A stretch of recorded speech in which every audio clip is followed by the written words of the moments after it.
আমরা সবাই বলছি আমাদের ২৮ লক্ষ কোটি টাকা ১৫.৫ বছরে বিদেশে লন্ডার করা হয়েছে, পাচার করা হয়েছে। এর জন্য সংশ্লিষ্ট দেশসমূহের সাথে এমওইউ চুক্তি যা করতে হয় আইনগত সকল পথ খুলেই আগাতে হবে, কিন্তু এই গতিটা যেন হরিণের গতি হয়, কচ্ছপের গতি না হয়। উন্নত দেশের ব্যবসায়ীরা যেভাবে এই ট্যাক্স দিয়ে থাকেন আমাদের ব্যবসায়ীরাও সেটা দিবেন বলে আমি বিশ্বাস করি। যাদের সাথেই কথা হয়েছে তারা বলেছে যে আপনারা কাট মোশন করে ওই দুইটা ছাঁটাই করে দেন, ২ নম্বর আর ৩ নম্বর, দেখবেন আমরা ট্যাক্স দেই কিনা। ব্যবসায়ীদের মধ্যে সকলের উদ্দেশ্য সমান নয়, এর মধ্যে বেশিরভাগ ব্যবসায়ী সৎ, তারা সততার সাথে বাঁচতে চান, কিন্তু তাদেরকে বাধ্য করা হয় অসৎ হতে। আর কিছু আছে মজ্জাগতভাবে অসৎ, ওরা সব সময় সব জায়গায় লুণ্ঠন এবং ডাকাতির মানসিকতা নিয়েই তারা থাকে। এদের সংখ্যা বেশি নয়, তাদের নামের তালিকাও দীর্ঘ নয়, কিন্তু এই ৫-৭ জনের হাতেই গত ১৫টা বছর দেশ লুণ্ঠিত হয়েছে। আমরা বিস্মিত, এদেরকে আমরা সবাই চিনি, কিন্তু তাদের সাথে আমরা কেউ কেউ আবার গোলাগুলিও করি। আজকে বাজেট ঘাটতি খুব বেশি নয়, আমরা সবাই বলছি আমাদের ২৮ লক্ষ কোটি টাকা ১৫.৫ বছরে বিদেশে লন্ডার করা হয়েছে, পাচার করা হয়েছে। সেই পাচার করা অর্থ কিভাবে ফিরিয়ে আনা হবে এই বাজেটে তার কোনো গাইডলাইন নাই, কোনো প্রস্তাবনা নাই। ওই পাচারকৃত অর্থের ৯ ভাগের ১ ভাগ ২৬-২৭ অর্থ বছরে যদি আমরা ফিরিয়ে আনতে পারি, যদি সেই উদ্যোগ নেওয়া হয়, তাহলে আমাদের কোনো বাজেট ঘাটতি থাকবে না। এ টাকা আমাদের, এ টাকা জনগণের।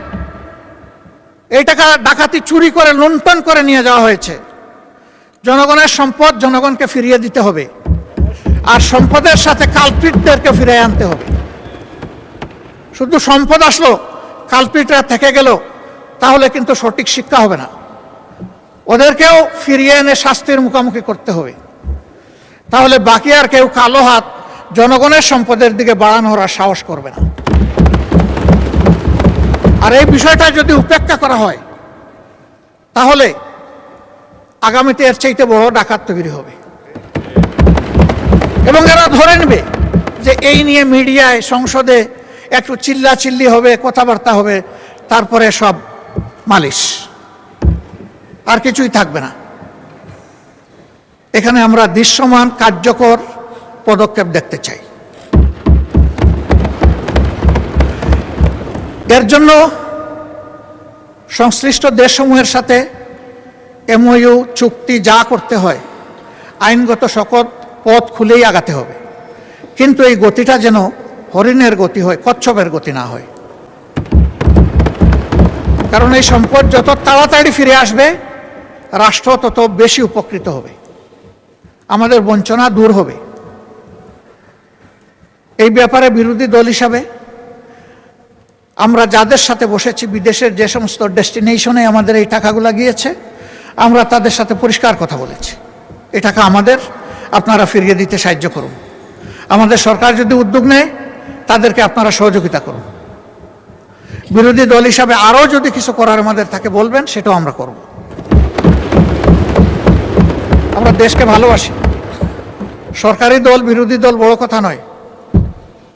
এখান থেকে অনেকেই বলেছেন যে আপনারা এত সমালোচনা করেন, একদিন তো আপনারা সাইড বদল করে এখানেও আসতে পারেন। আল্লাহ ভালো জানেন, তুতিল মুলকা মান তাশা ওয়া তানজিউল মুলকা মিম্মান তাশা।